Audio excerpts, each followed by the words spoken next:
영적인 생활을, 신앙생활을 하고 있는 사람들 답답하고 서운할 만도 한데 그래도 사랑하신다는 거예요.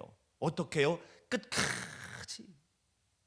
끝까지 사랑하신다는 이 전제 말씀에 큰 감격이 몰려왔습니다. 그러면서 마음으로 외쳐보았습니다. 나를 끝까지 사랑하신다고 했는데 여전히 세상 속에 있는 자기 사람 된 나를 끝까지 사랑하신다고 했는데 미련하고 연약하여서 이거를 알지도 깨닫지도 못하면 아무 소용이 없는 거 아닌가? 그러면 어떻게 해야 끝까지 사랑하시는 그 사랑을 실감하고 건강한 성숙한 신앙생활을 할 수 있을까라고 묵상할 때에 2절 말씀이 제 마음에 눈에 들어왔습니다. 같이 읽지요. 시작. 마귀가 벌써 시몬의 아들 가룟 유다의 마음에 예수를 팔려는 생각을 넣었더라. 예수님을 팔려는 생각을 가룟 유다의 마음에 넣었다. 마음과 생각. 그러면서 저는 그리스도인다운 생각, 먼저 끝까지 사랑하시는 그 사랑을 실감하기 위해서는 그리스도인다운 생각, 그리스도인다운 마음, 그리스도인다운 계획, 그리스도인다운 언행을 하도록 정신 똑바로 차려야 되겠다라고 묵상했습니다. 여러분, 생각은요 계획으로 이루어지고 계획은 행동으로 나타납니다. 그러므로 마음과 생각은 굉장히 중요해요. 그런데 이 생각을 내가 주관하는 줄 알았는데 마귀가 주관할 수도 있음을 2절에서 말씀하는 겁니다. 우리가 신앙생활을 할 때에 영적 세계를 인정하고 영적 세계를 인식하고 사는 건 그리스도인으로서 굉장히 중요합니다. 보이진 아니하지만 존재하는 그 영적 세계, 이거를 우리가 간과하면 그리스도인으로서 실패할 수 있어요. 예배 드릴 때만 그리스도인 되고요, 주일만 그리스도인 되고요, 믿는 이들과 만날 때만 그리스도인 되는 그러한 그리스도인이 될 수도 있다는 겁니다. 이 영적 세계를 인정하게 되면 대충 살 수 없습니다. 내가 그리스도인이라는 본분 망각하고 직무유기할 수 없다는 거예요. 축복의 하나님 보입니까? 안 보입니까? 보여요? 안 보여요? 안 보이지만 보이는 하나님으로 인식할 때에 우리는 복음을 전하지 않을 수 없어요.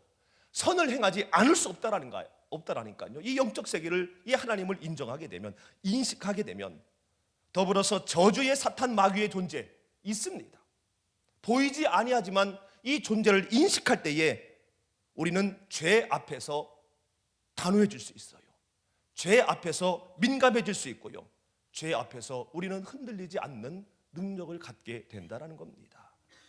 이 영적 세계를 우리가 인정하지 않고 인식하지 않기 때문에 예배도 열심히 드리고 죄도 열심히 짓는 거죠. 영적 세계를 인식하지 못하는 겁니다. 사탄 마귀는요, 하나님을 대적하다가 저주받았기 때문에 하나님의 자녀 곧 우리를 죄짓게 하고 하나님과 멀어지게 하는 데에 전력을 다합니다. 언제까지요? 죽을 때까지. 좋을 때나 힘들 때나 시시때때로. 그래서 베드로 기자는 5장 8절 말씀에 근신해라, 정신 차려라, 그리고 깨어 있어라, 흐리멍텅하면 안 된다. 왜냐하면 너희 대적 마귀가 허기진 우는 사자같이 두루 다니며 이럴 때 저럴 때, 기분 좋을 때 기분 나쁠 때 이 모든 상황을 가만히 보면서 삼키려고 하고 있다는 거예요. 삼키려고. 가룟 유다는 근신하고 깨어있지 못해서요, 본분을 망각했습니다. 내가 예수님의 제자이기 때문에 예수님을 팔 것이 아니라 예수님을 전해야 된다라는 본분을 망각했을 때 그 생각을 바로 마귀에게 삼키움 당한 거예요. 순간적으로, 순식간에 아닙니다. 마귀가 벌써 갑자기가 아니라 이때까지라는 뜻이, 이때까지, 지금까지, 즉 집요하고 오랜 계획 속에서 유다의 마음에 사단의 계획을 심어놓은 거예요. 어떨 때요? 어떤 형식으로요? 불만할 때, 불평할 때, 시기할 때, 질투할 때, 교만할 때, 내 고정관념에 매여 있을 때 이때를 노린 거예요. 그러면서 자연스럽게 또 당연한 마음으로 예수님을 배신하도록 한 겁니다. 사랑하는 성도 여러분, 악한 마귀는요, 집요하고 그럴싸하게 우리 마음과 생각에 자기의 계획을 심어줍니다. 마귀의 계획은 멸망이에요. 마귀의 계획은 분쟁입니다. 이간이에요. 싸움이에요. 험담이에요. 그래서 나도 모르게 자연스럽게 그것을 하게 된다는 겁니다. 삼키움 받은 거지요. 교회에 불만하게 하고요, 성도 간에 불화하게 하고요, 세상에 나아가서 적당히 되짚고 살아도 된다는 그러한 그럴싸한 생각을 심어준다는 겁니다. 주님은 분명히 우리를 사랑하시되 끝까지 사랑하신다고 선포하시면서 죽으심으로 그 증거까지 보여주셨는데 이 사랑을 실감하지 못하게 하는 거예요. 이 사랑에 둔감하게 하는 거예요. 의심하게 하면서 의심하게 하도록 두루두루 찔러보고 헷갈리게 한다는 겁니다. 그러므로 우리는 매일 매시 매분 매초 매사에 근신해야 할 줄로 믿습니다.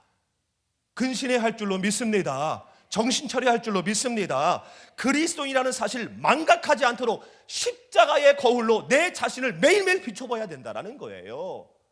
그렇지 않으면 내 마음과 내 생각에 언제 사단의 계획에 동조하는, 그리고 나도 모르게 자연스럽게 그리스도인으로서의 모습을 망각한 행동, 망각한 말, 망각한 계획을 세울지 모른다는 겁니다.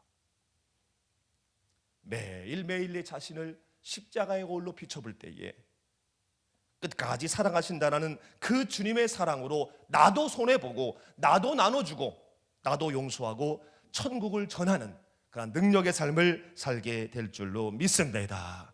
두 번째로는요, 끝까지 사랑하시는 그 사랑을 실감하며 건강하고 성숙한 신앙생활을 계속하기 위해서는 죄를 고백하고 회개하는 삶을 살아야 되겠다라고 묵상을 해봤습니다. 마가다락방에서 만찬을 마치신 다음에 갑자기 주님이 세족을 행하십니다. 6절 말씀에 보니까 베드로가 주께서 내 발을 씻기십니까? 8절에 절대 씻기지 못합니다. 그러자 주님은 대답하시지요. 내가 너를 씻기지 아니하면은, 씻어주지 아니면 너는 나와 상관이 없어.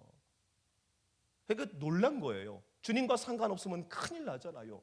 겁을 먹었는지 얼른 9절에 손과 머리도 씻어주세요, 목욕해주세요 라고 이렇게 대답을 합니다. 그때 10절 말씀에 매우 중요한 말씀을 합니다. 예수께서 이르시되 이미 목욕한 자는 발밖에 씻을 필요가 없느니라. 이미 온몸이 깨끗하여졌다. 물론 다는 아니지만 깨끗하여졌다라고 말씀합니다. 여러분 잘 들어보세요. 여기에 목욕한 자라는 것은 바로 뭐냐면 중생한 자입니다. 죄 사함을 받은 자예요. 예수 그리스도로 하나님의 나라의 백성이 된 사람입니다. 예수 그리스도를 나의 구주로 영접하면, 예수 그리스도를 나의 삶의 주인으로 영접하면 우리의 모든 죄가 사함받아 천국 백성이 될 줄로 믿습니다. 이 땅에 살고 있지만 천국 백성으로 이 땅을 당당하게 암행어사처럼 살게 될 줄로 믿습니다. 그리스도인이 될 줄로 믿습니다. 모든 죄가 용서받게 될 줄로 믿습니다. 그런데 왜 발을 씻으라고 하는가? 이 발을 씻으라는 건 뭔가? 여러분, 우리가 예수 그리스도를 믿음으로 말미암아 원죄가 해결되어서 천국 비자는 발급받았지만은 그러나 여전히 연약함이 있어서 자범죄에 노출되어져 있습니다. 중생했지만 죄사함 받았지만 여전히 우리의 발은 더러워지고 있다는 거예요. 그래서 이 자범죄를 지을 때마다 그 죄를 고백하여, 누구의 이름으로? 예수님의 이름으로 고백하여 깨끗이 씻으라라는 얘기예요. 예쁘지만 아름답지만 맨발로 발이 들어오면은 그 아름다운 것을 사람이 보는 것이 아니라 더러운 발을 본다라는 거예요. 그러므로 그 발을 씻어야 된다.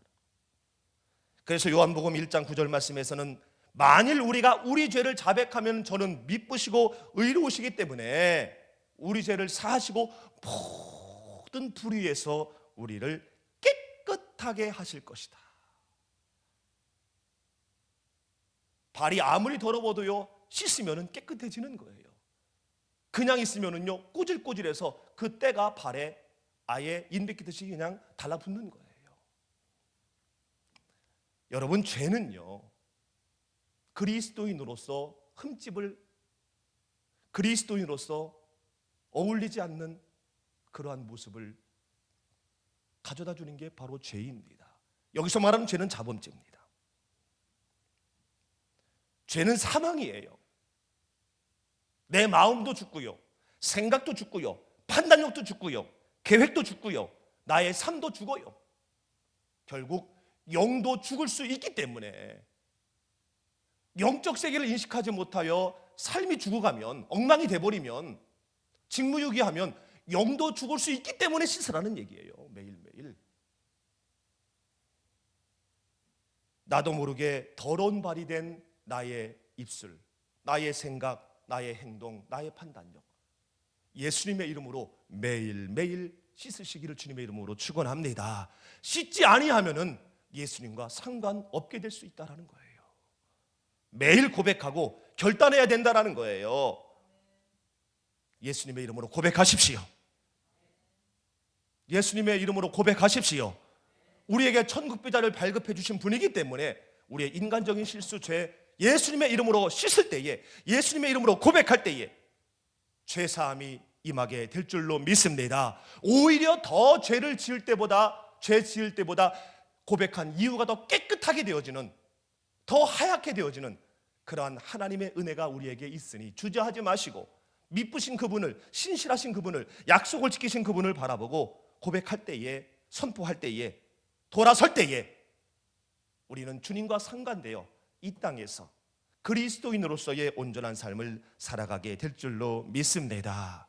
주님의 세족은요, 사랑과 섬김이라는 큰 의미와 함께 죄의 고백이라는 중요한 의미도 있음을 우리는 꼭 기억해야 할 줄로 믿습니다.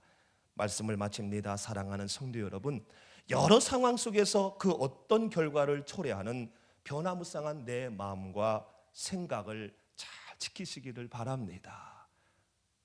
마귀에게 농락당하지 않도록 마음과 생각을 잘 지키시기를 바랍니다. 우리는요, 사랑의 빚진 자예요. 정죄하고 판단할 능력이 있는 자가 아닙니다. 용서받았으니 용서하고 내가 먼저 웃어주고 손 내밀고 발을 씻겨 주어야 할, 그리고 내 발을 또 씻어야 할 그러할 그리스도인이라는 사실을 여러분 꼭 기억하시고 그리스도인으로서의 삶을 살지 못하도록 그런 생각을 주는 악한 마귀에 속지 마십시오. 그리고 실수와 죄가 있으면 그때그때 바로 씻으세요. 바로 회개하고 돌아섬으로 주님과의 관계를 계속 유지하며 끝까지